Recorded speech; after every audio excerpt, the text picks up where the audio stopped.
3 апреля у нас. Напомню, что мы в Ленинградской области живем.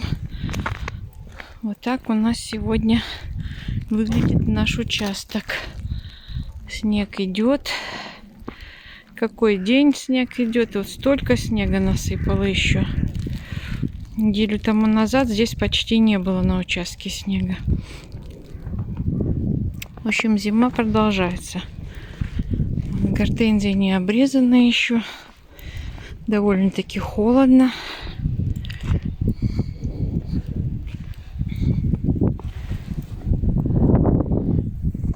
Вот так вот еще между теплицами.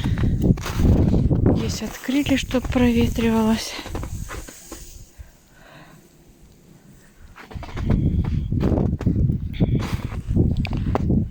Во, сколько здесь снега. Это метр между теплицами. В общем, все белым-бело, друзья. Холод.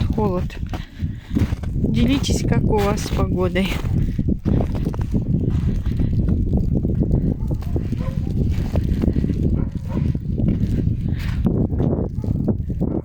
Вот так вот. 3 апреля 2023 год.